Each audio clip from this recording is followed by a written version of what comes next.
So the topic of this video is going to be what I'd like to call the success of dynamic queue. That's a controversial statement, I'm aware.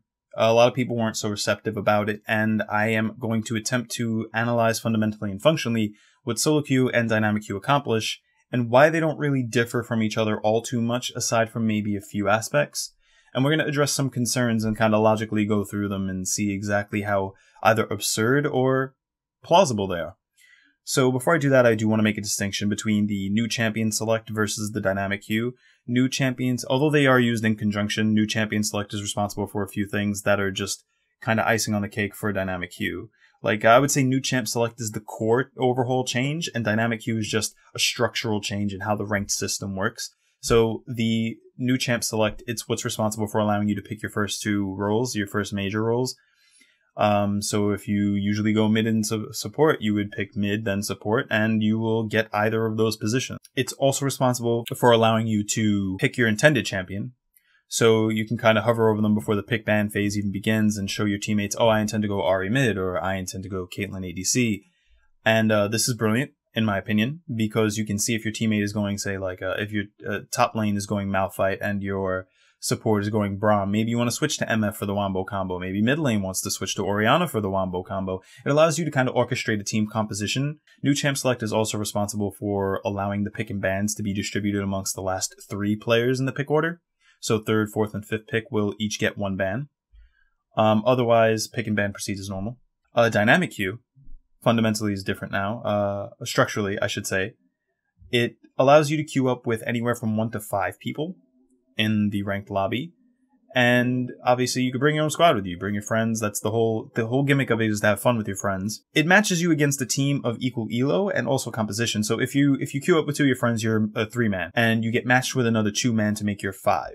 So you're going to be matched up against an enemy team of a similar elo who have the same composition. It will be a 3-man group and a 2-man group. So 3+2 versus 3+2, 5v5. So the last thing is, which has caused a lot of controversy, is obviously dynamic queue. Even if you queue up from by yourself all the way up to 5 people, it still counts as your individual ranking. So a lot of people feel that if you queue up solo, you've earned your own rank. If you queue up with 5 people, you're with a team, so you suddenly don't deserve your rank. However, now that we made the distinction between new champ select and dynamic queue, we can jump into the unrest and opposition. So the primary argument that I've heard is solo queue is a more accurate depiction of a player's influence or skill. I have to disagree with this statement for many reasons, but first let's analyze what solo queue accomplished or how it functioned. You queue up solo or duo, but let's analyze solo for solo's sake. 5 randoms versus 5 random. But fundamentally what it comes down to is, sure, you can be incredibly skilled, but if the enemy team is cohesive enough, if they're a team, your skill alone isn't going to mean anything if your team doesn't organize itself to some degree. We're analyzing the whole here, so realistically, you can't just solo carry. You definitely used to. Historically, you could do that in League of Legends. I used to hate Kha'Zix and Zed for that because I don't play assassins, and they were able to solo carry. It was pretty sickening to see, actually. So dynamic queue, in and of itself, also functions in a similar fashion, where you can queue up alone. You don't have to, but you can. And if you do so, you're probably going to get matched with like a pre-made of 4. So it'll be 4+1, you being the single, versus another 4+1. Now, I don't see how this makes things unfair if it matches you equally. For instance, now it's a team-centric game. You have to coordinate with your teammates, just like you had to do before, whether or not it was solo queue or dynamic queue. You have to coordinate a certain degree. Whatever team has the best coordination, obviously things like team comp come into it, but this new champ select makes it easier to orchestrate that if people actually care enough to discuss with one another, which I would hope they do. I mean, it is their rank that they're influencing. However, you're still queuing up, you're still going into a 5v5, and you still have to communicate with your teammates in order to succeed. So now you're getting the role, you have a better chance, actually, of getting the role you prefer, which means if you were the god on Kha'Zix, then if you pick jungle, you're probably getting jungle, and even if you don't, you're getting your secondary role. So you still have the chance to influence or hard carry the game, even if it's a dynamic queue game. Sure, the other 4 on the enemy team could band up on you, like LCS strats, level 3 tower dive maybe, but if that's really a concern, that just comes down to the individual's playstyle. If you can carry as a single in a bunch of singles, then you should be able to do the same. Even if the enemy team is more coordinated, all you would have to do is ward and pay respect to their positioning. That's just a fundamental gameplay issue, in my opinion. So if people are really having a tough time adjusting to that, I'm not going to say that's an issue with the individual player's skill. It's more that they're not adapting to the changes in the game. Moving on, though, there's a counter of this margin of error. That sometimes a team of 5 will get paired against a group of solos, which has happened in higher elo, and it has happened a lot more in the past. Riot did make an adjustment to the algorithm that matches people, so that it now more accurately does so, matches 5s with 5s and solos with solos, or however it does, but it makes it equivalent now. 95% accuracy. Initially, when they implemented it, it was about 87, I believe they said. So they fixed a major issue, in my opinion, because that definitely made games a lot less fun for people. So this section I have here, I have my notes. I have to take a glance at them every now and again. I don't have a fantastic memory. I like to call it traditional League zealots, and I don't mean that in an offensive way. It's obviously just people who have played League of Legends for a long time, so they have what has been traditionally League of Legends stuck in their head, and it's hard to kind of accept the changes, which it's okay, because obviously Riot has said they're going to implement a solo queue for people who want the solo queue. It's not here yet, but they said a few weeks, I believe, in a GameSpot interview. Alright, as I mentioned before, there's the concern that if somebody queues alone, they might get bullied by the 4 people on their team to kind of do whatever they want. As in, the 4 on their team will dictate the pace of the game, and if the solo doesn't respond or cooperate, it's possible for them to get harassed or flamed or whatever. Now, while I have been in games before where I've had a bad performance and I've been flamed for it, I've never had a game, dynamic queue or solo queue, where 4 people would just flame me for no reason. And I understand you think of it as, well, if they queue together, they're probably friends. And if their friend is doing bad, they won't blame their friend, obviously, because they know each other. So they might blame me, the random. There's little to no evidence suggesting that people would actually do that, and the few cases that have been highlighted are small sample size. I'm sure that Riot is observing that, and if not, I know the community is. So if enough of those reports come up, then yeah, it will be a true issue to address. You can't make propaganda an issue.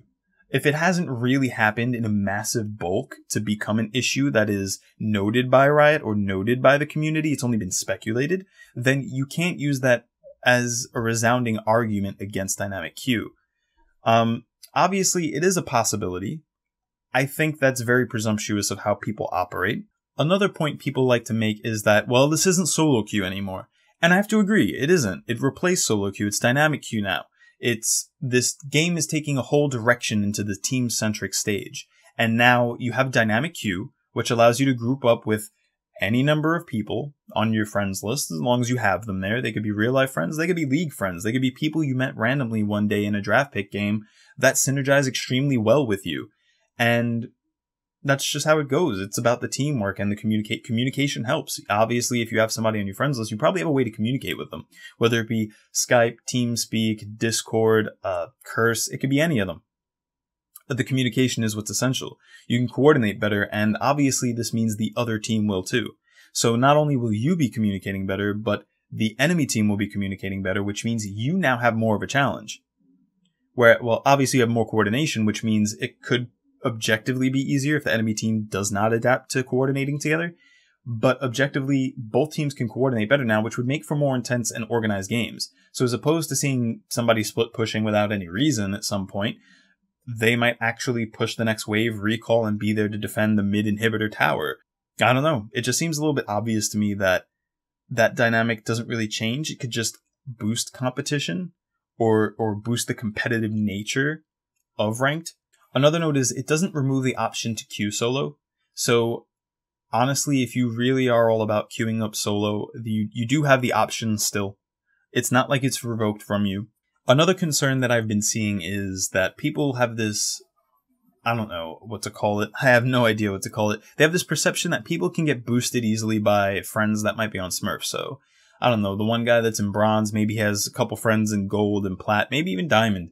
And they have a Smurf that's like silver, placed there intentionally so they could just see what it's like to play in that elo. And so they queue up with that bronze friend, and the bronze friend, dead weight primarily, but in lower elos it won't matter.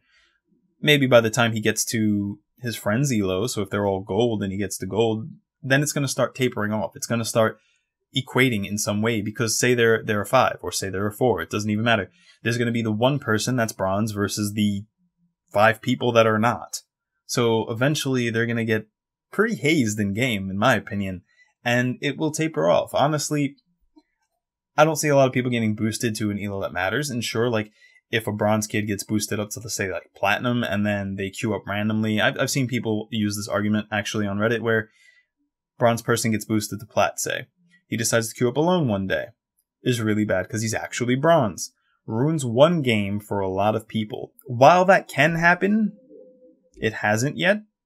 Or at least it hasn't been reported yet. So again, it's this idea of propaganda, paranoia, speculation. It's not an actual issue yet, so it can't be addressed yet. Obviously, it's a concern that is feasible. Like, there's nothing to stop someone from doing that, sure. But it's not like it's an epidemic or even a diagnosis yet. It's just speculation. So we can't really sit there and use that as actual weight against dynamic Q, because even if that one person tanks a game for 4 other platinum people because they're really bronze, if you're really platinum, you're gonna make it up the ladder anyway. Like, it's not gonna matter. You're gonna lose a game here and there regardless the reason. Even if you're really skilled, once you hit the elo you're supposed to be at, you're gonna lose a game eventually. It's gonna happen. Another concern that I've seen a lot, actually, is that it diminishes the value of ranked 5s, which I can't necessarily dispute, because if you can queue up as 5 in dynamic queue, and especially since you don't have to, like, pincer it down to the same 8 or 9 people that you're allowed to have on a team, you can technically do it with almost anyone on your friends list. So, objectively, sure, I could see ranked 5s being hurt by this, yes. There is more initiative, I think, in ranked 5s. I'm not sure if I remember correctly, but you can, obviously, if you're good enough, not that many ranked 5 teams have made it to ranked 5 challenger, but if you're good enough, the incentive is there that you can participate in ranked 5s, and then I believe you were able to qualify for things like challenger series. But I mean, it's a good way to get your team recognized anyway by people who actually care or are looking at challenger, or looking at prospective players or teams. Not really an issue now that ranked 5s has been removed, but I still wanted to discuss it because it was probably the most legitimate and undisputed concern that I saw. So in conclusion, we can obviously see that dynamic queue and solo queue functionally accomplish very similar things. The only huge difference would be team dynamic and how much team-centric gameplay is actually involved in the game now. So I think it's a healthy evolution. I think that people who are kind of lamenting or mourning this loss of solo queue are not looking at this objectively. It's more like, this was removed, I'm having a reaction at the moment, so I want to give those people a little bit of time, kind of ruminate on it, like sit there and think about it. If you really think about it, if you queue up solo, sure, you have 4 people on your squad, sure, there are 4 people on the other squad, but I mean, if you ward accurately, if you're skilled as you're arguing to be, if you're that skilled that you could carry a solo game, you should still be able to heavily influence a 1+4 versus 1+4, or 2+3 versus 2+3, etc., etc. Dynamic queue and solo queue, fundamentally very similar. Obviously, these are my opinions, my deductions based on my flow of logic and how I interpret solo queue and dynamic queue.